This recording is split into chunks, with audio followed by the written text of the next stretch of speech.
Di pesta ulang tahunku yang ke-28, suamiku memberi kejutan. Dia membawa seorang wanita dan 2 anak kembar. Di depan seluruh keluargaku, dia mengambil mikrofon dan berteriak, "Kenalkan, ini keluarga keduaku. Aku menyembunyikan mereka selama 3 tahun." Ibuku pingsan. Ayahku gemetar karena marah. Para tamu histeris. Tapi aku hanya tersenyum. Aku berjalan ke arahnya, memberinya sebuah kotak hadiah dan berbisik, "Aku sudah tahu. Ini hadiah spesial untuk keberanianmu." Saat dia membukanya, senyum arogannya lenyap. Tangannya mulai gemetar hebat. Dia histeris. Karena isi kotak itu adalah... Sebelum ceritanya dimulai, silahkan tulis di kolom komentar dari daerah mana saja teman-teman yang menonton cerita ini. Jangan lupa like dan subscribe agar channel ini bisa semakin berkembang dan bisa mempersembahkan cerita yang lebih menarik lagi. Malam itu, taman kediaman Pak Rudianto bermandikan cahaya. Ratusan lampu temaram bergantungan di antara pepohonan rindang, memantulkan sinarnya di permukaan kolam renang yang tenang. Aroma melati dan mawar dari rangkaian bunga di setiap sudut berpadu dengan alunan musik orkestra yang lembut. Ini adalah malam ulang tahun Rihanna yang ke-28. Sebuah perayaan yang dirancang untuk menjadi sempurna, sebuah penegasan atas kehidupan yang tampak sempurna. Rihanna, dalam balutan gaun sutra berwarna zamrud yang serasi dengan hijabnya, berdiri di sisi suaminya, Alan. Keduanya adalah gambaran pasangan ideal. Rihanna, dengan kecantikan dan ketenangannya, dan Alan, dengan karisma dan senyum menawannya. Mereka menyapa tamu, para kolega bisnis, sahabat, dan seluruh keluarga besar yang hadir. Pak Rudianto dan Ibu Nurhayati memandang putri satu-satunya mereka dengan bangga. Rihanna adalah pewaris tunggal kerajaan bisnis mereka, dan Alan, menantu yang mereka percaya, telah menunjukkan kapasitas luar biasa dalam membantu mengelola perusahaan. "Lihat mereka, Bu. Bahagia sekali," bisik Pak Rudianto kepada istrinya. Ibu Nurhayati mengangguk, matanya berkaca-kaca haru. Selama ini, kehidupan pernikahan Rihanna dan Alan tampak mulus tanpa celah. Alan adalah pria yang sopan, religius, dan pekerja keras. Setidaknya, itulah yang mereka tahu. Di tengah pesta, Alan mengambil segelas jus apel, dia tidak pernah menyentuh alkohol, dan mengangkatnya. "Untuk istriku tercinta, Rihanna. Selamat ulang tahun. Semoga kebahagiaan selalu menyertaimu, seperti kamu membahagiakanku." Para tamu bertepuk tangan meriah. Rihanna tersenyum, senyum yang tulus, namun menyimpan sekelumit rahasia yang tak seorang pun tahu. Puncak acara hampir tiba. Kue ulang tahun setinggi 5 tingkat telah disiapkan. Orkestra memainkan lagu favorit Rihanna.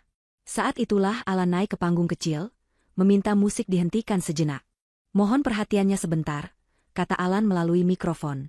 Suaranya terdengar tenang, namun ada nada aneh yang membuat Rihanna menajamkan pendengarannya. "Di hari spesial istriku ini, ada satu hal lagi yang ingin aku bagikan.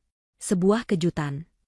Para tamu berbisik-bisik, mengira akan ada pengumuman hadiah mewah atau liburan romantis. Pak Rudianto dan Ibu Nurhayati tersenyum, menanti kejutan apa yang disiapkan menantu mereka. Alan memberi isyarat ke gerbang taman. Semua mata menoleh. Pintu gerbang kayu itu terbuka perlahan. Masuklah seorang wanita muda yang tampak gugup, menggandeng 2 anak perempuan kembar yang identik. Keduanya cantik, berumur sekitar 3 tahun, mengenakan gaun pesta kecil berwarna merah muda. Wanita itu, Anika, tampak ketakutan namun juga menyimpan tekad. Alan tersenyum lebar, senyum yang sama sekali tidak mencapai matanya. Dia turun dari panggung, menghampiri Anika, lalu menggandeng wanita itu kembali ke depan, tepat di bawah sorotan lampu. Kedua anak kembar itu memegang erat tangan Alan dan Anika. Rihanna tetap di tempatnya, tidak bergerak. Wajahnya tenang, ekspresinya tidak terbaca. Musik berhenti total. Suara jangkrik di kejauhan tiba-tiba terdengar memekakan telinga. Alan mengangkat mikrofonnya lagi. "Kenalkan," ujarnya dengan suara yang lantang dan penuh keyakinan, seolah sedang mengumumkan sebuah pencapaian. "Ini Anika. Dan ini Lia, dan Mia." Dia mengusap kepala kedua anak itu. Para tamu membeku. Pak Rudianto berhenti tersenyum, keningnya berkerut dalam. Ibu Nurhayati menutup mulutnya dengan sebelah tangan. Alan menarik napas dalam-dalam, lalu menjatuhkan bom yang sesungguhnya. "Ini keluarga keduaku. Aku menyembunyikan mereka selama 3 tahun." Waktu seolah berhenti. Keheningan yang tercipta begitu pekat, begitu berat. Lalu, kekacauan pun dimulai. Suara gelas berdenting jatuh dari tangan seorang tamu. Bisikan-bisikan ngeri dan keterkejutan terdengar dari segala penjuru. Apa katanya? Keluarga kedua? Di depan Riana? Tapi guncangan terbesar menimpa orang tua Riana. Ibu Nurhayati terkesiap, matanya terbelalak tak percaya. Dadanya terasa sesak. "Ibu!" teriak Riana, namun suaranya tenggelam. Ibu Nurhayati limbung dan jatuh pingsan ke pelukan suaminya. Pak Rudianto, dengan wajah memerah padam karena amarah yang tak tertahankan, berusaha menahan tubuh istrinya sambil berteriak, "Kurang ajar! Alan, apa maksudmu ini?" Para pelayan bergegas membawa Ibu Nurhayati masuk ke dalam rumah. Di tengah semua kekacauan itu, Riana tetap berdiri tegak. Dia tidak menangis. Dia tidak berteriak. Yang mengejutkan semua orang, sebuah senyum tipis, nyaris tak terlihat, tersungging di bibirnya. Senyum itu membuat Alan, yang sedang menikmati momen kemenangannya, merasa sedikit bingung. Dia mengira Riana akan histeris, memohon, atau pingsan seperti ibunya. Reaksi tenang ini di luar skenarionya. Riana merapikan gaunnya, lalu berjalan perlahan melintasi taman, langkahnya mantap dan anggun. Dia tidak memedulikan tatapan kasihan atau cibiran para tamu. Dia berjalan lurus ke arah Alan, Anika, dan kedua anak itu. Anika menunduk, tidak berani menatap mata Riana. Riana berhenti tepat 1 meter di depan mereka. Dia menatap Alan, tatapan matanya tajam namun tenang. "Alan," sapanya lembut. Suaranya yang jernih terdengar jelas di keheningan yang kembali melanda. Para tamu menahan napas. "Aku sudah tahu," lanjut Riana. Alan tertegun. "Apa?" Riana tersenyum lagi. "Aku sudah tahu. Dan aku harus akui, kamu sangat berani mengumumkan ini di depan semua orang, di depan ayah dan ibuku." Riana lalu mengulurkan tangannya. Di telapak tangannya, tergenggam sebuah kotak bludru kecil berwarna hitam. Kotak yang sama ukurannya dengan kotak cincin, namun tampak jauh lebih tua dan berukir rumit. "Ini," kata Riana, "hadiah spesial untuk keberanianmu." Alan menatap kotak itu dengan curiga. Apa ini? Perangkap? Sebuah drama untuk membuatnya terlihat lebih buruk? Didorong oleh arogansi dan rasa penasaran, dia mengambil kotak itu. Rasanya berat. Dia mengira ini mungkin cincin atau jam tangan mahal yang Riana siapkan sebelum dia tahu, dan sekarang diberikan sebagai sindiran. Dia terkekeh sinis. "Hadiah? Kamu masih memberiku hadiah, Riana? Kamu memang istri yang terlalu baik." Dia membuka kotak itu perlahan, ingin semua orang melihat betapa Riana masih memujanya. Namun, begitu kotak itu terbuka, tawa Alan seketika mati. Tangannya, yang beberapa detik lalu dengan angkuh memegang mikrofon, mulai gemetar hebat. Isi kotak itu bukanlah perhiasan. Di dalamnya, di atas bantalan satin yang telah pudar, tergeletak 2 benda. Yang pertama adalah sebuah kunci kuno. Kunci berkarat dari besi tempa, dengan ukiran rumit yang sangat Alan kenali. Itu adalah kunci brankas pusaka keluarga Riana. Kunci yang telah dia cari dengan putus asa selama lebih dari setahun, kunci yang dia yakini berisi akses menuju harta warisan tak ternilai yang menjadi obsesinya. Dia telah membongkar ruang kerja Pak Rudianto, menyuap pelayan, bahkan mencoba meracuni mertuanya secara perlahan agar dia bisa leluasa mencari kunci ini. Dan sekarang kunci itu ada di sini. Diberikan oleh Riana. Benda kedua, yang diletakkan di samping kunci itu, adalah sebuah flash drive USB mungil berwarna emas. Alan langsung mengenalinya. Itu adalah replika persis dari flash drive yang dia curi dari brankas pribadi Pak Rudianto 6 bulan lalu. Flash drive yang dia kira telah dia hancurkan setelah menyalin isinya. Flash drive yang berisi semua data keuangan tersembunyi, aset-aset yang tidak terdaftar, dan yang paling penting, bukti-bukti transaksi gelap yang bisa menghancurkan mitra bisnis ayahnya. Mitra bisnis yang diam-diam bersekongkol dengan Alan untuk mengambil alih seluruh perusahaan. Melihat kedua benda itu bersamaan, Alan mengerti. Ini bukan kebetulan. Ini bukan sindiran. Ini adalah eksekusi. Keringat dingin membanjiri pelipisnya. Wajahnya pucat pasi. Dia menatap Riana, mata wanita itu kini berkilat dingin. "Dari mana kamu?" Suaranya bergetar. "Bagaimana kamu?" Dia tidak bisa menyelesaikan kalimatnya. Riana telah mengosongkan brankas itu. Dia tahu kunci itu sekarang tidak ada nilainya. Dan flash drive itu berarti Riana tahu segalanya. Bukan hanya tentang Anika, tapi tentang rencana busuknya, tentang pengkhianatannya yang jauh lebih dalam. Rencana untuk menguasai harta, menyingkirkan Pak Rudianto, dan memeras mitranya. Semuanya gagal. Dia telah membongkar aibnya sendiri di depan semua orang demi sesuatu yang sudah tidak ada. Tangannya gemetar begitu hebat hingga kotak itu jatuh dari genggamannya. Kunci dan flash drive itu jatuh bergemerincing di atas panggung marmer. Alan mencengkeram kepalanya, matanya liar. "Tidak!" teriaknya histeris. "Ini tidak mungkin. Tidak mungkin." 6 bulan sebelumnya, Riana sedang duduk di teras belakang rumahnya, menatap kosong ke arah taman yang kini menjadi lokasi kehancuran suaminya. Saat itu, kecurigaan pertamanya muncul. Anehnya, itu bukan tentang wanita lain. Alan selalu sempurna. Dia tidak pernah pulang malam tanpa alasan. Ponselnya tidak pernah disembunyikan, dan dia selalu bersikap manis. Justru kesempurnaan itulah yang mulai terasa janggal. Kecurigaan Riana dimulai dari sebuah kata, warisan.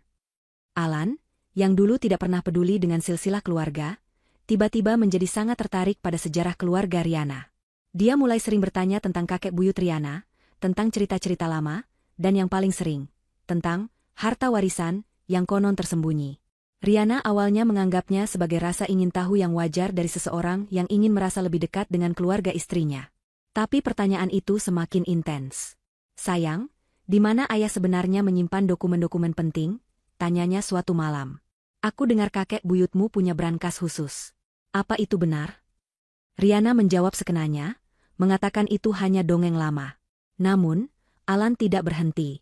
Riana mulai memperhatikan suaminya sering menyendiri di ruang kerja Pak Rudianto setiap kali mereka berkunjung.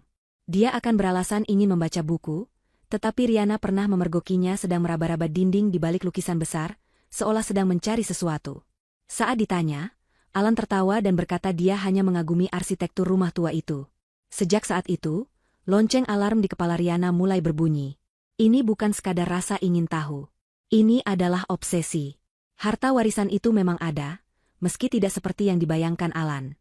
Itu bukanlah peti penuh emas. Kakek buyut Riana adalah seorang pengusaha cerdas di masanya yang juga menyimpan banyak rahasia.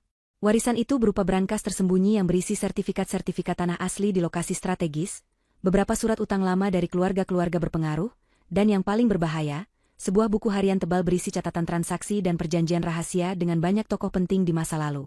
Dokumen-dokumen itu, jika diungkap, bisa membangun sekaligus menghancurkan reputasi banyak dinasti bisnis.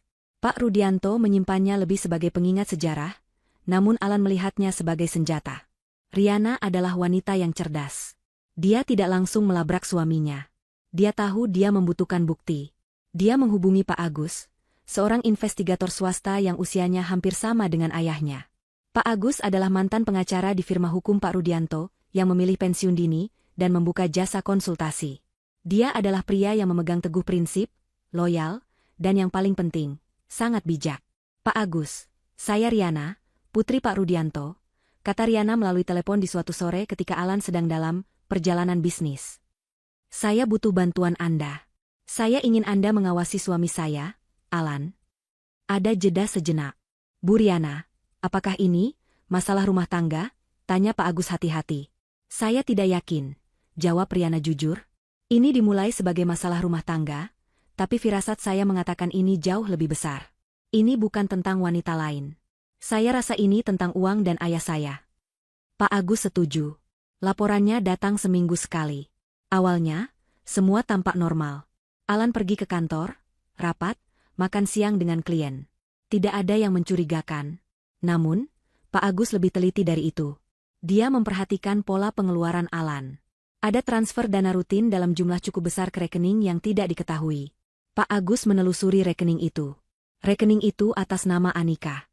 2 minggu kemudian, Pak Agus mengikuti Alan bukan ke kantor, melainkan ke sebuah rumah sederhana di pinggir kota. Di sanalah dia mengambil foto pertama. Alan sedang menggendong seorang anak perempuan, menciumnya, lalu disambut oleh Anika di pintu. Tak lama kemudian, seorang anak perempuan lain yang identik berlari keluar. Pak Agus menemui Riana di sebuah kafe yang sepi. Dia meletakkan amplop coklat di atas meja. Riana membukanya. Tangannya sedikit gemetar. Foto-foto itu jelas. Alan, Anika, Lia, dan Mia. Sebuah keluarga kecil yang bahagia. Hati Riana teriris. Sakitnya pengkhianatan itu nyata, perih, dan menyesakan. Dia menahan air mata yang mendesak keluar. Dia menarik napas dalam, berusaha menenangkan detak jantungnya. Dia menatap foto-foto itu lama, lalu menatap Pak Agus. Matanya tidak lagi menunjukkan kesedihan, melainkan kekecewaan yang mendalam. Ada lagi? Tanyanya dengan suara serak. Pak Agus mengangguk. Dia tahu Riana wanita yang kuat. Ini yang lebih mengkhawatirkan, Bu Riana. Dia mengeluarkan amplop kedua. Isinya bukan foto, tapi laporan dan transkrip rekaman. Alan tidak hanya punya keluarga lain. Saya rasa, dia mempersiapkan mereka untuk tujuan tertentu, jelas Pak Agus. Dia telah bertemu 3 kali dalam sebulan terakhir dengan seorang dokter bernama Harun. Dokter ini punya reputasi buruk, sering terlibat dalam pemalsuan diagnosis demi uang. Riana membaca laporan itu. Keningnya berkerut. Untuk apa? Bisik Riana. Pak Agus memutar sebuah rekaman audio dari alat penyadap yang berhasil dia pasang di mobil Alan. Suara Alan terdengar jelas, berbicara dengan pria lain. Buat saja dia tampak pikun. Dosis rendah, perlahan tapi pasti. Saya perlu Pak Rudianto dinyatakan tidak kompeten secara mental. Beri saya surat diagnosisnya, dan bagian Anda akan aman. Dunia Riana seakan runtuh lalu terbangun kembali dalam sekejap. Rasa sakit karena perselingkuhan langsung tergantikan oleh amarah yang membara. Ini bukan lagi tentang cinta yang dikhianati. Ini adalah percobaan pembunuhan terencana terhadap ayahnya.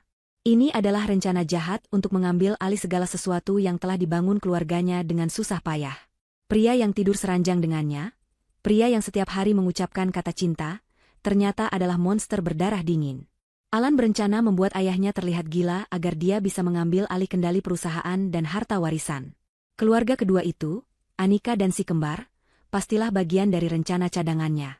Mungkin untuk memancing simpati, atau untuk memeras, atau untuk dijadikan ahli waris baru jika Riana menolak. Riana menutup matanya sejenak. Ketika dia membukanya lagi, wanita yang rapuh dan terluka itu telah hilang, berganti menjadi seorang strategi yang dingin dan penuh perhitungan. Dia kini mengerti segalanya. Obsesi Alan pada brankas, pertemuannya dengan dokter, dan bahkan keluarga keduanya. Semuanya adalah bagian dari satu rencana besar. Pak Agus, kata Riana, suaranya kini mantap dan dingin. Kita hentikan dia. Tapi tidak sekarang. Kita akan biarkan dia menyelesaikan rencananya. Pak Agus menatapnya bingung. Biarkan? Riana mengangguk. Dia ingin harta warisan itu, kan? Dia ingin kunci brankasnya. Kita akan pastikan dia mendapatkannya. Kita akan siapkan panggung untuknya. Riana melanjutkan, mulai sekarang, gandakan pengawasan Anda. Saya ingin tahu setiap napas yang dia ambil. Saya ingin Anda mencari tahu di mana flash drive ayah saya yang dia curi. Dan yang paling penting, cari tahu apa rencana detailnya untuk pesta ulang tahun saya. Pak Agus tersenyum tipis, penuh hormat. Baik, Bu Riana. Riana menyesap tehnya yang sudah dingin. Dia ingin bermain perang. Dia akan mendapatkannya. Dan saya, Riana menatap foto Alan dan kedua anak itu, akan memastikan dia kalah telak di hari kemenangannya. Pesta ulang tahunnya yang ke-28, yang seharusnya menjadi perayaan hidup, kini telah dia rancang ulang menjadi panggung kehancuran Alan. Bagi Alan, Riana adalah sebuah tangga. Pak Rudianto adalah puncaknya, dan harta warisan keluarga itu adalah langit yang ingin diraihnya. Alan tidak pernah benar-benar mencintai Riana. Dia mencintai apa yang Riana representasikan, akses. Dia datang dari keluarga biasa, dan rasa laparnya akan status dan kekayaan begitu besar. Dia membenci perasaan menjadi orang nomor 2. Dia muak berpura-pura menjadi menantu yang patuh di depan Pak Rudianto, seorang pria yang Alan anggap kolot karena tidak mau mengambil risiko besar dalam bisnis. Pak Rudianto tidak pernah memberinya kendali penuh. Selalu ada batasan, selalu ada pengawasan. Alan merasa diremehkan. Dia merasa berhak atas lebih. Maka, dia mulai merancang skenarionya. Rencana awalnya sederhana, menunggu. Menunggu Pak Rudianto tua dan Riana, sebagai istri yang penurut, menyerahkan kendali padanya. Tapi menunggu itu membosankan dan terlalu lama. Obsesinya dimulai ketika dia tidak sengaja mendengar percakapan Pak Rudianto dengan Pak Agus setahun lalu, membahas tentang warisan yang harus dijaga, yang tidak boleh jatuh ke tangan yang salah. Alan mencari tahu. Dia menemukan legenda tentang brankas tersembunyi, peninggalan kakek buyut Riana. Konon isinya bukan hanya sertifikat tanah, tapi dokumen-dokumen penting yang bisa digunakan untuk mengendalikan separuh elit bisnis di kota ini. Saat itulah Alan sadar, dia tidak hanya menginginkan uang. Dia menginginkan kekuasaan. Kekuasaan untuk memeras, mengendalikan, dan menjadi raja di balik layar. Langkah pertamanya adalah Anika. Dia bertemu Anika, seorang resepsionis di salah satu hotel tempatnya rapat. Anika muda, naif, dan mudah terkesan dengan kekayaan. Alan melihatnya murni sebagai alat. Riana dan Alan belum dikaruniai anak, dan Alan menggunakan itu sebagai alasan. Dia meyakinkan Anika bahwa Riana mandul dan dia membutuhkan seorang putra, atau dalam hal ini, putri, sebagai ahli waris. Dia berjanji akan menceraikan Riana pada saat yang tepat dan menikahi Anika, memberinya kehidupan mewah. Anika, yang putus asa ingin keluar dari kemiskinannya, setuju. Ketika Anika hamil dan melahirkan anak kembar perempuan, Alan justru senang. Dua ahli waris, kekuatan tawar-menawarnya semakin besar. Dia menyembunyikan mereka di rumah kecil di pinggir kota, memberinya nafkah yang cukup, dan mengunjunginya sekadar untuk memastikan investasinya aman. Dia tidak tahu bahwa Anika juga punya rahasia sendiri, bahwa Anika jauh lebih licik dari yang dia kira. Langkah kedua adalah menyingkirkan Pak Rudianto. Dia tidak bisa membunuh mertuanya secara langsung, itu terlalu berisiko dan kotor. Tapi dia bisa membuatnya tidak kompeten. Dia mendekati Dr. Harun, seorang dokter dengan reputasi buruk yang terlilit utang judi. Alan menawarkannya sejumlah besar uang. Tugasnya mudah, menyediakan obat yang jika dikonsumsi rutin dalam dosis rendah, akan merusak daya ingat jangka pendek, menyebabkan kebingungan, pusing, dan gejala yang mirip demensia dini. Alan sendiri yang akan memberikan obat itu. Setiap kali berkunjung, dia akan membawakan vitamin herbal impor khusus untuk ayah mertuanya. Ini bagus untuk stamina, ayah, katanya dengan senyum penuh perhatian. Pak Rudianto, yang mempercayai menantunya, meminumnya. Perlahan, Alan melihat hasilnya. Pak Rudianto mulai sering lupa di mana menaruh kacamata, salah menyebut nama, dan tampak bingung saat rapat. Alan tersenyum dalam hati. Langkah ketiga, dan yang paling sulit, adalah menemukan brankas dan kuncinya. Dia tahu brankas itu ada di villa tua keluarga di puncak bukit, tempat yang jarang dikunjungi. Suatu kali, dia berhasil membujuk Riana untuk berlibur di sana. Saat Riana tidur, dia membongkar ruang kerja Pak Rudianto. Dia tidak menemukan brankasnya, tapi dia menemukan sesuatu yang lain. Sebuah flash drive emas tersembunyi di dalam buku tebal. Dia mencurinya. Isinya membuatnya terkejut. Itu adalah salinan dari semua yang dia cari. Data keuangan, daftar aset, dan yang paling penting, semua dokumen kompromi itu. Dia segera menyalinnya ke penyimpanan awan miliknya. Dia lalu menghancurkan flash drive itu secara fisik, mematahkannya menjadi dua dan membuangnya ke tempat sampah kantornya, merasa aman. Namun, dia tidak bisa menemukan kuncinya. Kunci brankas fisik itu tidak ada dimanapun. Dia sudah mencari di setiap laci, di balik setiap lukisan. Dia frustrasi. Waktu hampir habis. Kondisi Pak Rudianto semakin memburuk, persis seperti rencananya. Mitra bisnisnya, yang juga ingin dia peras nanti, mulai resah. Dia harus bertindak cepat. Jika dia tidak bisa menemukan kunci brankas itu, dia akan menggunakan rencana B. Rencana B adalah kekacauan. Dia memutuskan ulang tahun Riana yang ke-28 adalah hari haji skenarionya sempurna. Dia akan membawa Anika dan si kembar. Dia akan mengumumkannya di depan semua orang. Dia sudah membayangkan reaksinya, Ibu Nurhayati akan histeris. Para tamu akan syok. Pak Rudianto, dalam kondisinya yang rapuh, mungkin akan terkena serangan jantung ringan atau stroke. Riana, istrinya yang lembut dan penurut itu, akan hancur lebur. Di tengah kekacauan itu, siapa yang akan tampil sebagai penyelamat? Dia, Alan. Dia akan menenangkan semua orang. Dia akan berkata, "Lihat, ayah sudah terlalu tua dan sakit-sakitan untuk mengurus ini. Riana terlalu terguncang. Demi perusahaan, demi anak-anak ini, biarkan saya yang mengambil alih." Pengumuman itu adalah gertakan, sebuah cara untuk memaksa keluarga itu menyerah dan memberinya apa yang dia inginkan. Dia tidak tahu bahwa Riana, yang dia anggap lemah, sedang mempersiapkan panggungnya sendiri. Malam sebelum pesta, dia menelepon Anika. "Besok jam 9 malam. Pastikan kamu dan anak-anak memakai baju terbaik yang aku berikan. Ini akan jadi malam terbesar dalam hidup kita." Setelah malam ini, Alan terkekeh sambil menatap pantulan dirinya di cermin. Riana dan keluarganya akan tamat. Rasa sakit karena pengkhianatan Alan hanya bertahan selama 30 menit di kafe itu.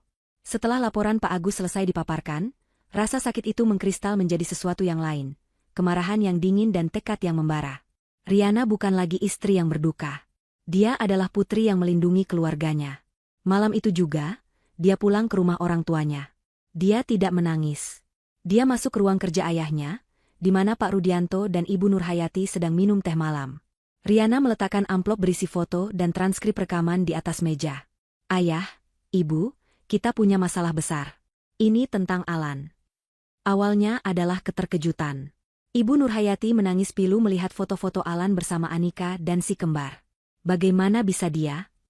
Isaknya. Tapi kemarahan Pak Rudianto meledak saat Riana memutar rekaman audio rencana Alan dengan Dr. Harun. Vitamin? Pak Rudianto menggebrak meja. Gelas tehnya terguling. Jadi vitamin herbal yang dia berikan, dia meracuniku. Pria tua itu gemetar, bukan karena takut, tapi karena murka. Dia akhirnya mengerti mengapa ingatannya sering kabur beberapa bulan terakhir. Dia mengira itu hanya karena usia. Kurang ajar. Dia ingin membuatku pikun. Riana menenangkan ayahnya. Dia tidak hanya ingin ayah pikun. Dia ingin mengambil alih perusahaan. Dia ingin harta warisan. Dia ingin semuanya. Ibu Nurhayati berhenti menangis. Wajah keibuannya mengeras. Apa rencanamu, nak? Tanyanya. Disinilah Riana melihat dari mana dia mendapatkan kekuatannya. Kita tidak akan menghentikannya, kata Riana tenang. Kita akan memberinya apa yang dia inginkan. Tepatnya, kita akan biarkan dia mengira dia mendapatkan apa yang dia inginkan. Riana lalu memaparkan rencananya. Langkah pertama adalah kesehatan Pak Rudianto. Pak Agus, dengan jaringannya yang luas, membawa seorang ahli toksikologi terbaik ke rumah mereka keesokan paginya secara diam-diam. Dokter memeriksa Pak Rudianto dan mengonfirmasi adanya zat asing dalam darahnya yang konsisten dengan obat perusak saraf ringan. Beruntung kita mengetahuinya sekarang, kata dokter itu. Dosisnya rendah. Kita bisa membersihkannya. Pak Rudianto segera memulai proses detoksifikasi rahasia. Dan bagian terpenting dari rencana Riana dimulai. Pak Rudianto harus berpura-pura bahwa racun itu bekerja lebih baik dari yang diharapkan Alan. Dia harus terlihat lebih bingung, lebih lemah, dan lebih rapuh setiap hari. Anggap saja ayah sedang bermain drama, kata Riana. Pak Rudianto menyeringai. Akan kulakukan. Langkah kedua adalah kunci dan brankas. Alan terobsesi dengan kunci itu, kata Riana. Itu berarti kuncinya tidak ada di villa. Dia pasti sudah mencarinya. Kuncinya pasti ada di sini. Dia memikirkan kakek buyutnya. Dia ingat cerita ibunya bahwa kakek buyut sangat menyayangi nenek buyutnya. Riana menghabiskan waktu berjam-jam membaca buku harian lama kakek buyutnya yang tersimpan di perpustakaan. Di sana dia menemukannya. Sebuah kalimat puitis, hartaku yang paling berharga ada dua. Satu ada di balik baja, yang lain aman dalam dekapan suara malaikat. Suara malaikat. Riana berlari ke kamar ibunya.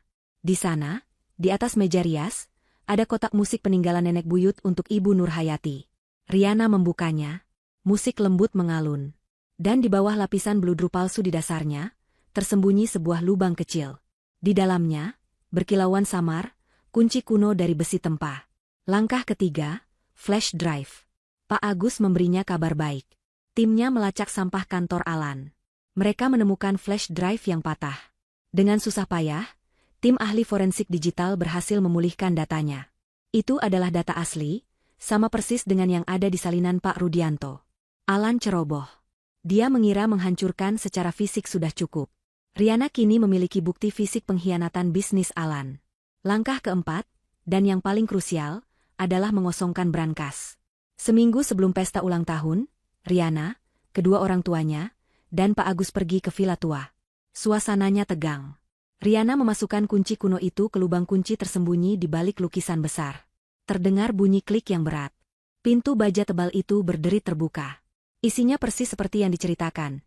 Tumpukan sertifikat tanah, emas batangan dalam kotak-kotak kecil, beberapa perhiasan kuno, dan buku harian serta dokumen-dokumen perjanjian yang bisa menghancurkan banyak orang. Mereka tidak memindahkan semuanya. Mereka hanya mengambil dokumen-dokumen penting dan buku harian itu. Pak Rudianto menatap dokumen pemerasan itu. Sudah waktunya benda-benda ini melihat cahaya, katanya. Dia menyerahkannya pada Pak Agus. Pastikan ini sampai ke tangan pihak berwajib setelah semuanya selesai. Langkah terakhir adalah yang paling cerdas. Riana tidak ingin perang harta gono gini dengan Alan. Dia ingin Alan tidak mendapatkan apa-apa. Atas saran Pak Agus, sehari sebelum pesta, Riana dan Pak Rudianto menemui notaris. Mereka tidak memindahkan aset ke nama Riana. Mereka melakukan sesuatu yang lebih drastis. Mereka menandatangani akta. Seluruh isi brankas yang tersisa, emas, sertifikat tanah, perhiasan, disumbangkan. Dialihkan kepemilikannya secara permanen ke Yayasan Kemanusiaan Baru yang mereka dirikan atas nama Ibu Nurhayati. Prosesnya selesai pukul 4 sore, tepat 5 jam sebelum pesta dimulai. Brankas itu kini resmi kosong secara hukum. Harta warisan yang dikejar Alan sudah tidak ada lagi. Malam itu, saat Riana bersiap-siap untuk pestanya, dia mengambil kotak beludru hitam. Dia meletakkan 3 benda di dalamnya. Pertama, kunci brankas kuno. Sekarang tidak lebih dari sepotong logam tua. Kedua, flash drive patah yang sudah diperbaiki, bukti kejahatan bisnis Alan. Dan ketiga, salinan akta notaris yang baru ditandatangani, surat yang membuktikan bahwa brankas itu telah resmi dikosongkan untuk amal. Dia menutup kotak itu. Dia melihat pantulan dirinya di cermin. Wanita di cermin itu tampak tenang, matanya tajam, dan ada senyum tipis di bibirnya. "Selamat ulang tahun untukku," bisiknya. "Dan selamat tinggal untukmu, Alan." Dia siap untuk pestanya. Jeritan histeris Alan menggema di seluruh taman, memecah keheningan malam yang terhormat. "Tidak mungkin," teriaknya lagi, matanya terpaku pada 3 benda di dalam kotak beludru yang kini tergeletak di lantai marmer panggung. Kunci, flash drive, dan selembar akta. Para tamu membeku. Musik orkestra sudah lama mati. Ini jelas bukan bagian dari kejutan pesta. Ini adalah kehancuran yang disiarkan secara langsung. Anika, wanita yang dibawa Alan, tampak sama bingungnya. Dia memegang tangan si kembar dengan erat, wajahnya pucat karena tidak mengerti mengapa pria yang menjanjikannya dunia kini terlihat seperti orang gila. Alan, dengan napas terengah-engah, menatap Riana. Matanya merah, penuh kebencian dan ketakutan. "Apa ini? Apa yang kamu lakukan, Riana? Ini lelucon?" Riana, dengan ketenangan yang menakutkan, berjalan melewatinya. Dia mengambil mikrofon yang tadi dijatuhkan Alan. Dia mengetuknya pelan. Suara ketukan itu terdengar seperti ledakan di tengah keheningan. "Selamat malam, semuanya," suara Riana terdengar jernih, tanpa getar. "Maaf atas sedikit gangguan ini. Suami saya, Alan, sepertinya terlalu bersemangat dengan hadiahnya." Dia berbalik menghadap Alan. Para tamu, yang tadinya berbisik-bisik, kini diam sepenuhnya, menyimak setiap kata. Mereka tahu, mereka sedang menyaksikan sebuah drama keluarga yang luar biasa. "Kamu bertanya apa ini, Alan?" kata Riana. Dia membungkuk dan mengambil kunci kuno yang berkarat. Dia mengangkatnya tinggi-tinggi agar semua orang bisa melihat. "Hadiah pertama," Riana memulai, suaranya seperti seorang hakim yang membacakan putusan. "Adalah sesuatu yang sangat kamu inginkan. Benar, kan? Ini kunci brankas pusaka keluarga kami. Kunci yang membuatmu bolak-balik ke ruang kerja ayahku. Kunci yang membuatmu meraba-raba dinding di villa seperti pencuri." Wajah Alan semakin pucat. Dia telah terekspos. "Kamu menginginkan harta di dalamnya, kan?" lanjut Riana. "Kamu menginginkan emas, sertifikat tanah, dan semua dokumen berharga itu." Alan tidak bisa menjawab. Dia hanya bisa gemetar. Riana kemudian mengambil lembaran akta notaris. "Maka, ini hadiah keduamu." Dia membukanya. Ini akta notaris. Bertanggal hari ini, pukul 4 sore. Riana tersenyum tipis. "Sayang sekali, Alan. Kamu terlambat. Aku sudah membuka brankas itu minggu lalu. Dan sore ini, semua isinya, setiap gram emas, setiap lembar sertifikat, setiap rupiah aset di dalamnya, telah resmi disumbangkan. Semuanya dipindahkan ke Yayasan Kemanusiaan Ibu Nurhayati yang baru kami dirikan. Kunci yang kamu pegang itu," Riana menunjuk ke tangan Alan, "sekarang tidak lebih dari sekadar pajangan. Brankas itu sudah kosong." Rahang Alan ternganga. Seluruh usahanya, 3 tahun perselingkuhannya, pengkhianatannya, semuanya sia-sia. Harta yang menjadi tujuan utamanya lenyap begitu saja. "Bohong," desisnya. "Kamu tidak mungkin. Kamu tidak secerdas itu." "Oh, aku belum selesai," kata Riana. Dia kini mengambil benda terakhir. Flash drive emas yang mungil. "Mungkin kamu tidak tertarik dengan harta, Alan. Mungkin kamu lebih tertarik dengan ini." Dia mengangkat flash drive itu. "Kamu ingat ini? Ini flash drive ayahku. Yang kamu curi dari brankas pribadinya 6 bulan lalu. Yang kamu kira sudah kamu hancurkan setelah kamu salin isinya. Kamu salah. Timku berhasil memulihkannya. Alan mundur selangkah. Ini lebih buruk dari harta. Flash drive itu berisi rencana pengambil alihan perusahaan. Bukti dia bersekongkol dengan mitra bisnis ayahnya. Riana, jangan. Bisiknya, arogansinya kini luntur berganti kepanikan. Riana tidak memedulikannya. Dia berbalik ke arah layar proyektor besar di belakang panggung, yang seharusnya menampilkan foto-foto kenangan ulang tahunnya. Ayahku terlalu percaya padamu, Alan. Dia menganggapmu anak. Tapi kamu lebih memilih menjadi ular. Riana memberi isyarat. Di sudut taman, Pak Agus, yang menyamar sebagai salah satu tamu, menekan tombol di laptopnya. Layar proyektor menyala. Yang muncul bukan foto, tapi rekaman audio. Suara Alan memenuhi taman. Buat saja dia tampak pikun. Dosis rendah, perlahan tapi pasti. Saya perlu Pak Rudianto dinyatakan tidak kompeten secara mental. Para tamu tersentak ngeri. Terdengar jeritan tertahan dari Bibi dan Paman Riana. Alan menatap layar itu dengan ngeri. Itu tidak cukup, tanya Riana ke mikrofon. Bagaimana dengan ini? Layar berganti. Kini menampilkan video, rekaman CCTV tanpa suara dari dapur rumah Pak Rudianto. Terlihat Alan, dengan senyum penuh perhatian, sedang membawakan vitamin herbal impor untuk ayah mertuanya. Rekaman itu diulang dalam gerakan lambat, menunjukkan dengan jelas bagaimana Alan membuka bungkusan bubuk kecil dan menuangkannya ke dalam botol vitamin itu sebelum mengocoknya. Ibu Nurhayati, yang sudah siuman dan menonton dari pintu rumah, menjerit histeris. Kamu meracuni suamiku. Kamu iblis. Dan puncaknya, saat semua mata terpaku pada layar, pintu utama rumah terbuka. Pak Rudianto berjalan keluar. Dia tidak terlihat lemah. Dia tidak terlihat bingung. Dia berjalan dengan tegap, langkahnya mantap, wajahnya keras dipenuhi amarah yang benar. Dia mengambil mikrofon lain dari stan orkestra. Vitaminnya tidak bekerja dengan baik. Alan, suara Pak Rudianto menggelegar. Saya berhenti meminum racunmu 2 bulan lalu, sejak putri saya menunjukkan siapa kamu sebenarnya. Alan tersungkur. Dia jatuh terduduk di panggung. Selesai. Semuanya selesai. Dia kalah telak. Saat itulah, suara sirene yang awalnya samar, kini terdengar semakin jelas dan berhenti tepat di depan gerbang. 2 petugas polisi berseragam masuk, berjalan tenang namun tegas melintasi taman yang hancur. Mereka tidak melihat ke kanan atau kiri, mata mereka tertuju lurus ke panggung. Ke Alan.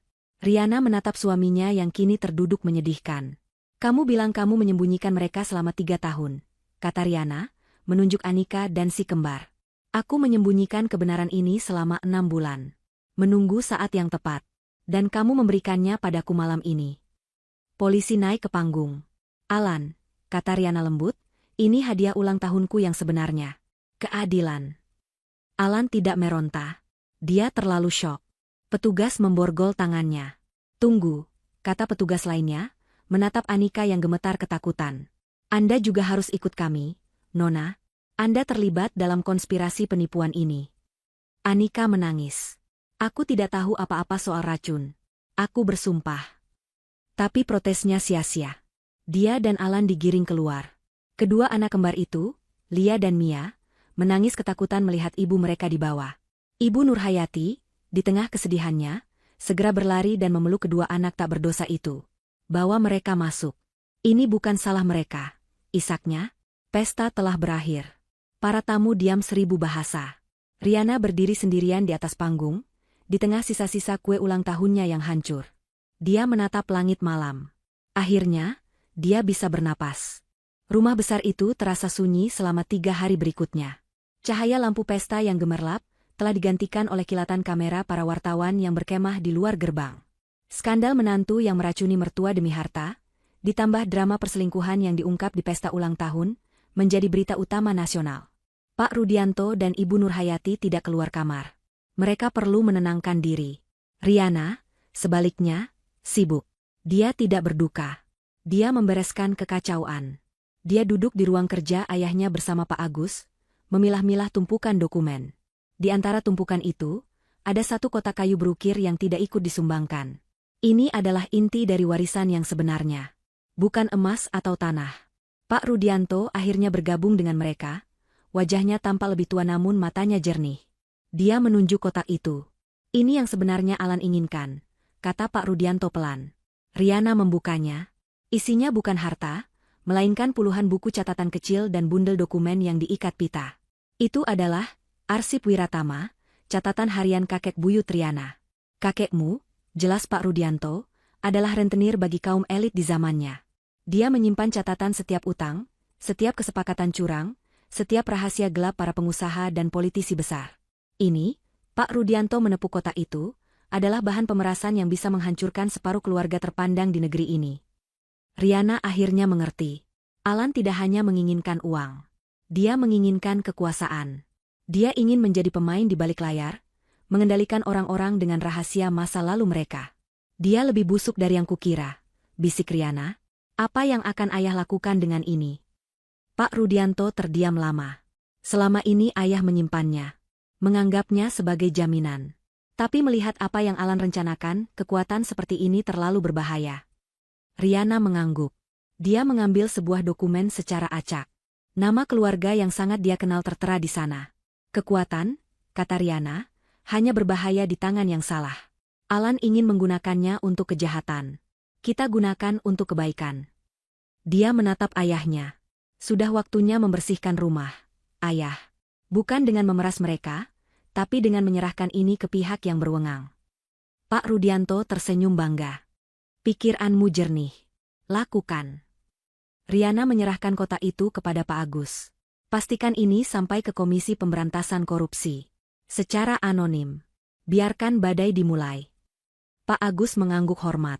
Ini akan menjadi kehormatan besar, Bu Riana. Tapi, dia berhenti sejenak, ada satu perkembangan lagi yang harus kalian tahu. Ini tentang Anika. Riana mengangkat alis. Dia di penjara? Benar, kata Pak Agus. Dan dia bicara. Banyak. Dia ketakutan setengah mati karena dituduh terlibat percobaan pembunuhan. Dia bersedia melakukan apa saja untuk meringankan hukumannya. Dan dia memberi kami informasi yang sangat menarik. Pak Agus meletakkan sebuah map baru di atas meja. Anika ditangkap sebagai kaki tangan Alan. Tapi sepertinya, Alan juga korban penipuannya. Pak Agus menjelaskan. Anika, ternyata, bukanlah resepsionis lugu yang terbuai janji manis. Sebelum bertemu Alan, dia menjalin hubungan dengan seorang pria oportunis lain yang meninggalkannya begitu tahu dia hamil. Saat dia bertemu Alan, Anika sudah hamil beberapa minggu. Dia melihat Alan, pria kaya, mapan, yang kebetulan sedang mencari ahli waris, sebagai tiket emas. Dia menipu Alan. Dia berbohong tentang usia kehamilannya. Dia meyakinkan Alan bahwa si kembar, Lia dan Mia, adalah darah dagingnya. Alan, dalam arogansinya, tidak pernah berpikir untuk melakukan tes DNA. Dia terlalu sibuk merancang mereka sebagai alat dalam skenario besarnya. Dia hanya melihat si kembar sebagai pion. Riana dan orang tuanya terperangah. Jadi, bisik Ibu Nurhayati, Alan mengumumkan ahli warisnya di depan semua orang padahal mereka bukan anaknya. Tepat sekali, kata Pak Agus. Alan ditipu oleh orang yang dia kira sedang dia manfaatkan. Sebuah pengkhianatan ganda. Riana hampir tertawa.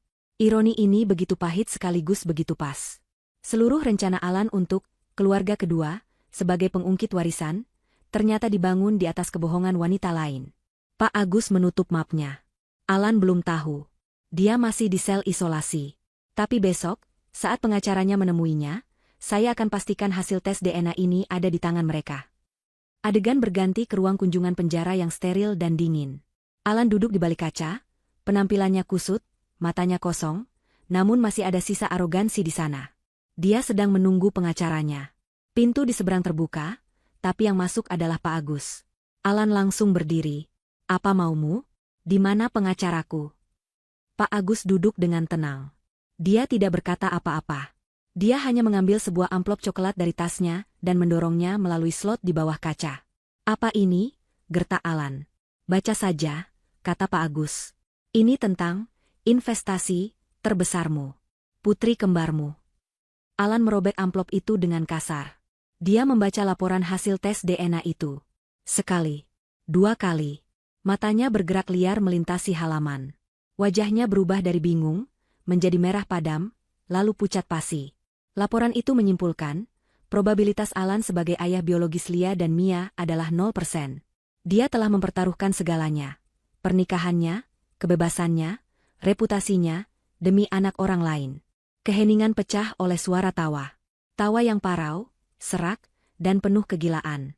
Alan tertawa, memegangi kepalanya, sebelum akhirnya dia menggebrak kaca pemisah dengan kedua tangannya, berteriak tanpa suara.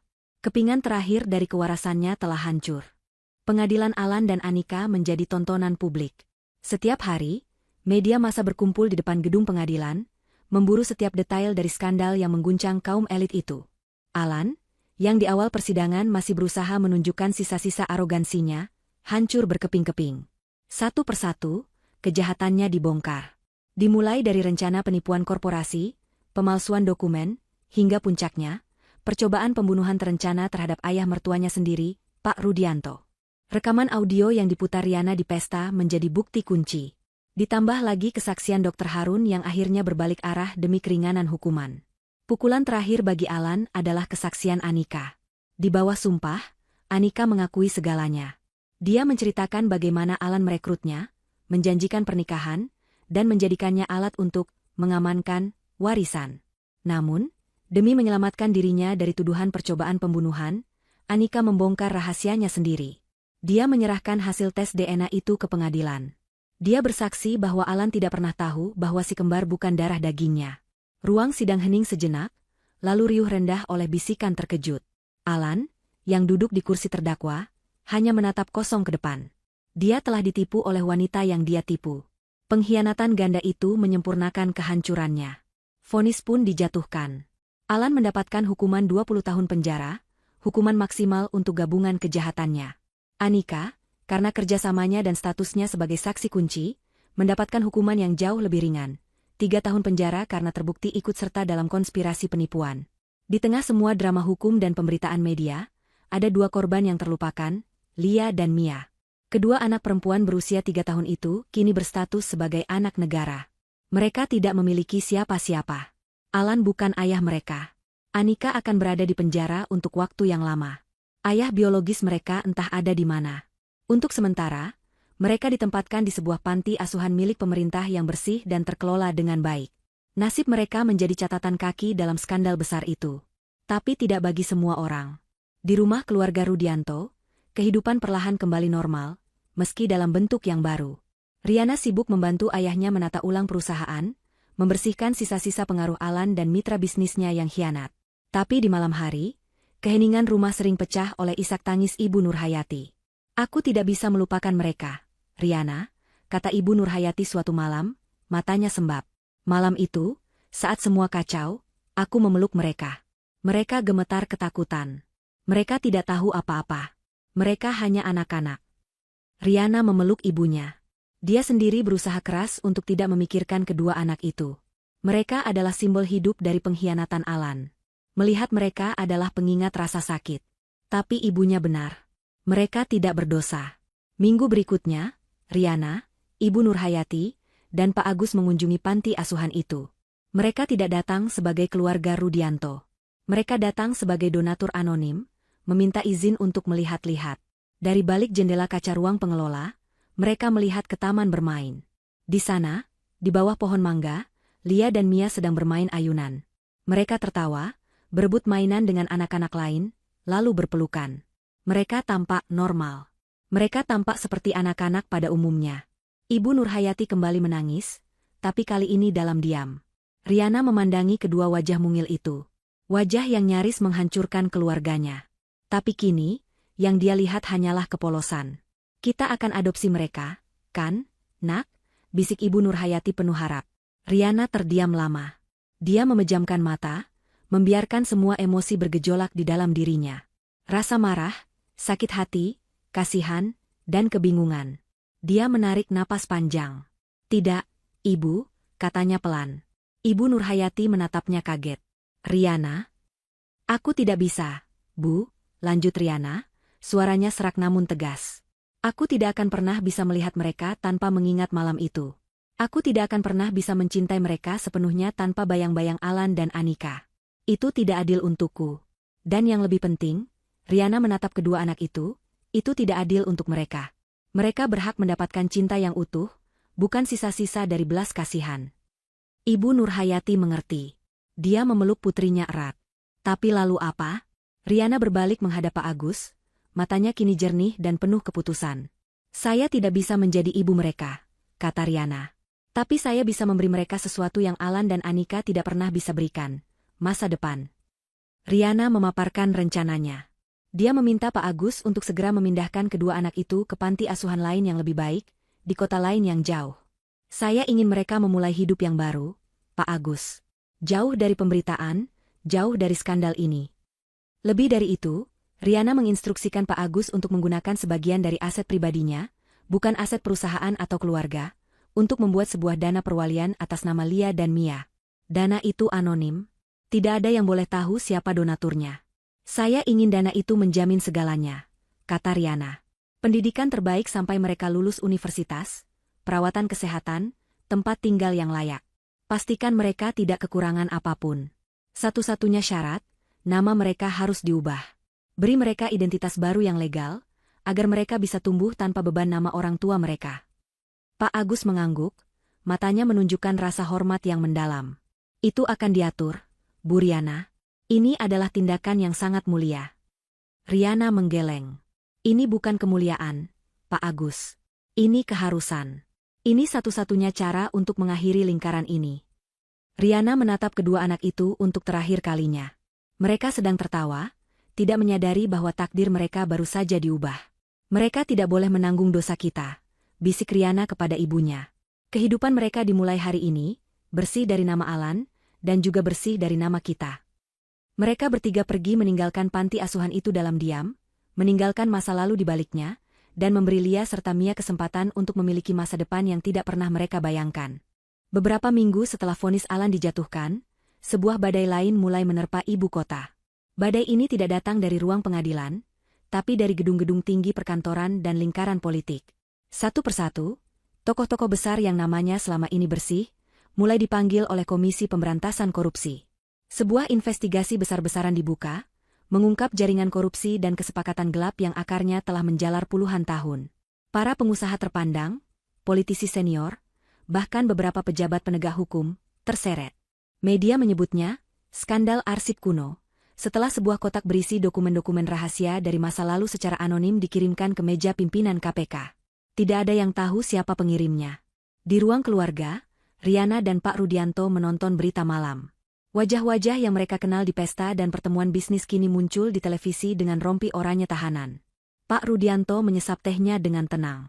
Kakekmu akan bangga, katanya pelan. Harta yang dia kumpulkan untuk memeras, akhirnya digunakan untuk membersihkan. Riana mengangguk. Dia akhirnya mengerti. Harta warisan yang sebenarnya bukanlah emas atau tanah.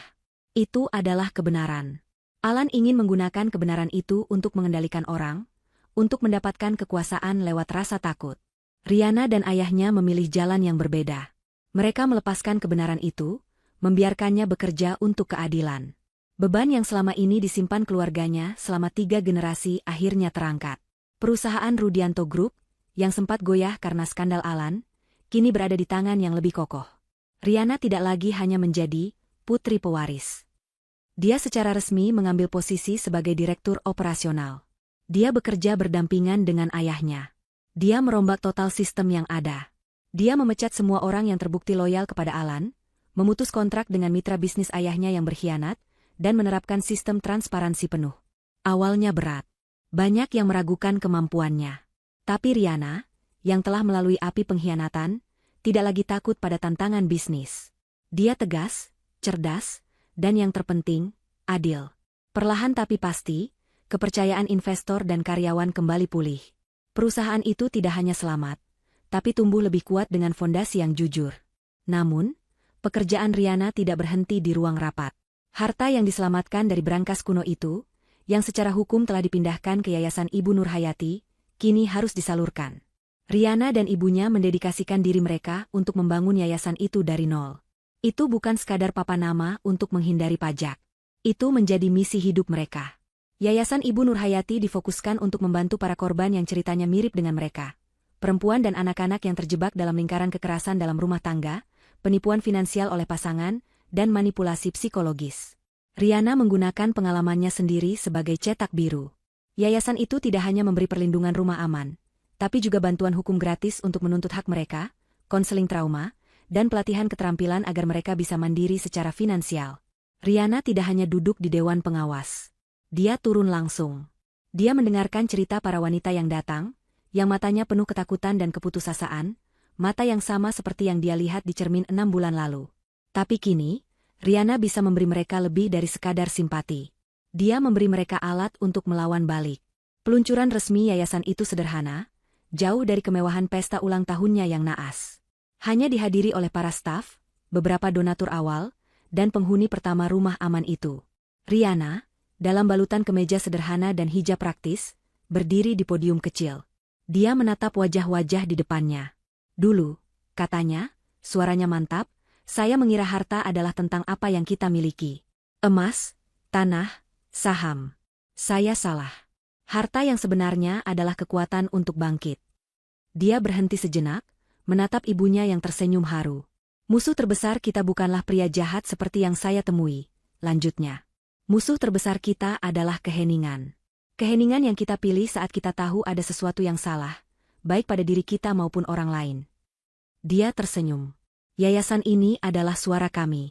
Suara untuk mereka yang dibungkam. Dan mulai hari ini, suara kami tidak akan diam lagi. Tepuk tangan membahana, bukan tepuk tangan basa-basi sosialita, tapi tepuk tangan tulus penuh harapan. Riana telah menemukan harta warisannya yang sebenarnya. Bulan-bulan setelah persidangan berlalu dalam kabut yang aneh. Kemenangan di ruang pengadilan ternyata hanyalah awal dari pertempuran yang berbeda. Badai yang dilepaskan Riana dan ayahnya, Arsip Wiratama, yang kini berada di tangan Komisi Pemberantasan Korupsi, telah memicu gempa bumi sosial dan politik. Keluarga-keluarga yang namanya tertera dalam arsip itu, yang selama ini hidup di puncak piramida sosial, kini berjuang mempertahankan sisa-sisa reputasi mereka. Dan mereka tidak diam saja. Pak Rudianto dan Riana, meski bertindak anonim, segera menjadi sasaran. Mereka tidak diserang secara fisik. Serangan itu lebih licik. Artikel-artikel di media mulai bermunculan, mempertanyakan integritas Pak Rudianto. Mereka menyebarkan rumor bahwa Pak Rudianto sendiri menggunakan arsip itu untuk memeras pesaing bisnisnya selama bertahun-tahun, dan kini dia mencuci tangan dengan menyerahkannya ke pihak berwajib.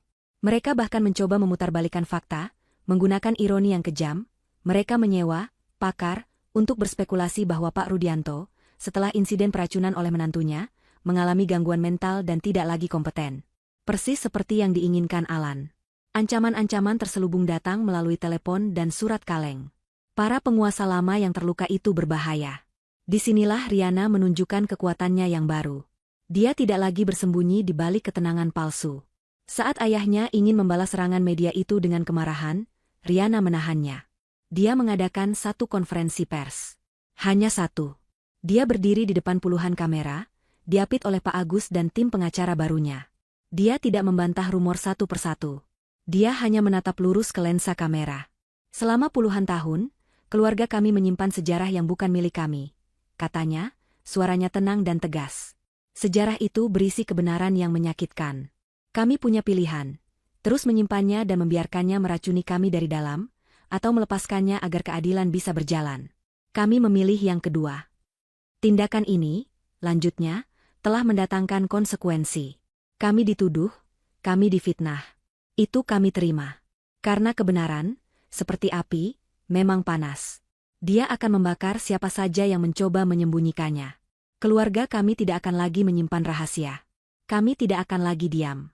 Kami telah menyerahkan masa lalu ke tangan hukum, dan kini kami fokus pada masa depan. Setelah itu, dia tidak pernah lagi berbicara di depan media tentang arsip itu. Dia membiarkan badai itu berlalu, dan fokus pada pekerjaannya. Di sisi lain, ada urusan pribadi yang harus diselesaikan. Riana harus kembali ke rumah yang pernah dia tinggali bersama Alan. Rumah pernikahan mereka. Dia harus mengemasi barang-barangnya. Dia pergi sendiri, menolak tawaran ibunya untuk menemaninya. Rumah itu terasa dingin dan kosong, berdebu. Dia berjalan melewati ruang tamu tempat dia dan Alan dulu menjamu tamu, pura-pura menjadi pasangan sempurna. Dia masuk ke kamar tidur mereka. Di atas meja nakas, masih ada bingkai foto pernikahan mereka. Alan yang tersenyum menawan, dan Riana yang menatapnya penuh cinta. Riana yang dulu, yang naif dan penurut. Dia mengambil bingkai itu, menatapnya lama. Tidak ada air mata. Tidak ada kemarahan yang meluap-luap. Yang dia rasakan hanyalah kehampaan. Dia seperti sedang melihat dua orang asing. Dia tidak lagi mengenali wanita di foto itu, dan dia bersyukur atasnya. Dia mengeluarkan foto itu dari bingkai, meremasnya pelan, dan melemparkannya ke dalam kantong sampah besar yang dia bawa. Dia membuka lemari. Pakaian-pakaian Alan masih tergantung rapi. Jas mahal, kemeja sutra. Simbol dari pria yang sangat peduli pada penampilan. Dia memanggil Pak Agus. Kirim semua barangnya ke panti sosial. Biar ada gunanya. Dia hanya mengambil barang-barangnya sendiri, dokumen pribadinya, dan beberapa buku. Dalam waktu 1 jam, dia selesai. Dia berjalan keluar dari rumah itu, menutup pintu, dan tidak pernah menoleh ke belakang. Dia telah secara resmi mengubur masa lalunya. Sementara itu, Ibu Nurhayati menemukan jalannya sendiri untuk sembuh. Dia tidak bisa melupakan Lia dan Mia. Meskipun dia menghormati keputusan Riana untuk tidak mengadopsi, hatinya sebagai seorang ibu dan nenek masih terikat. Dialah yang secara aktif mengawasi proses pemindahan kedua anak itu, melalui perantara Pak Agus. Mereka kini memiliki nama baru, identitas baru, dan tinggal di sebuah panti asuhan premium di kota lain, yang didanai penuh oleh dana perwalian anonim Riana. Suatu sore, Pak Agus datang membawakan sepucuk surat untuk Ibu Nurhayati. Surat itu dari kepala panti asuhan yang baru. Ibu Alia dan Ibu Adara, nama baru mereka, beradaptasi dengan sangat baik, tulis surat itu. Mereka ceria, dan bakat menggambar mereka luar biasa. Terima kasih, siapapun Anda, telah memberi mereka kesempatan kedua. Ibu Nurhayati memeluk surat itu di dadanya. Akhirnya, dia bisa tersenyum tulus. Bulan-bulan berlalu. Badai media mereda, digantikan oleh berita-berita penangkapan baru hasil dari Arsip Wiratama. Perusahaan Rudianto Group, di bawah kepemimpinan Riana dan ayahnya, berhasil stabil. Para pemegang saham yang tadinya goyah, kini melihat ketegasan Riana sebagai aset baru. Dia memimpin rapat dewan dengan percaya diri, memotong birokrasi lama, dan memperkenalkan ide-ide baru yang lebih segar dan transparan. Dia bukan lagi bayang-bayang ayahnya. Dia adalah pemimpin. Suatu sore di kantornya, Riana sedang meninjau laporan kuartalan. Matanya beralih ke kalender di mejanya. Sebuah tanggal dilingkari dengan spidol merah oleh sekretarisnya. Besok, ulang tahunnya yang ke-29. Tepat 1 tahun telah berlalu sejak malam itu. Riana bersandar di kursinya, menutup mata sejenak. Dia bertanya-tanya, apakah dia sudah siap untuk merayakannya lagi. Tahun ini, tidak ada pesta mewah. Tidak ada ratusan tamu dengan perhiasan berkilauan. Tidak ada orkestra atau kue 5 tingkat.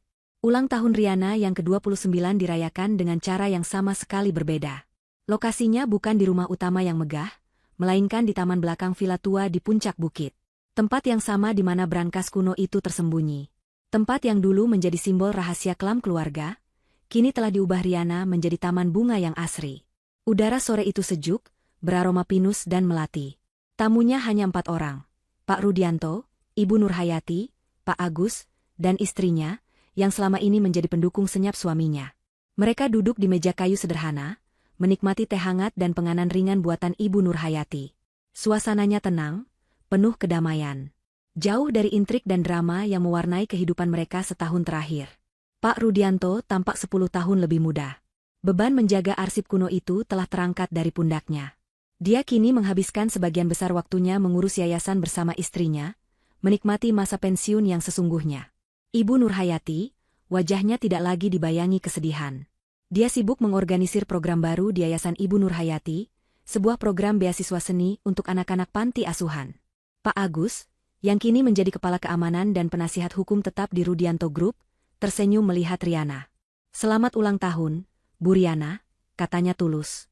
Tahun ini jauh lebih baik dari tahun lalu, saya rasa. Riana tertawa. Tawa yang lepas dan ringan. Tentu saja, Pak Agus. Terima kasih. Ada kabar terbaru? Tanya Pak Rudianto, lebih karena kebiasaan. Pak Agus mengangguk. Sedikit, katanya. Anika. Dia baru saja bebas bersyarat 2 hari lalu. Dapat remisi. Riana terdiam sejenak. Lalu, dia menghilang, kata Pak Agus. Tim saya melacaknya sampai stasiun bus. Dia membeli tiket satu arah keluar pulau, menggunakan nama yang berbeda. Dia sepertinya benar-benar ingin memulai hidup baru. Dia tidak akan mengganggu lagi. Riana mengangguk. Bagus untuknya. Semoga dia menemukan kedamaian. Dan Alan? Tanya Ibu Nurhayati pelan. Pak Agus menghela napas. Masih sama. Di sel isolasi, tapi kali ini atas kemauannya sendiri. Dia menolak interaksi. Dia menolak kunjungan. Dia mengajukan banding, tapi ditolak mentah-mentah. Buktinya terlalu kuat. Pak Agus melanjutkan, kabar tentang arsip Wiratama yang dibocorkan Riana sudah sampai ke telinganya.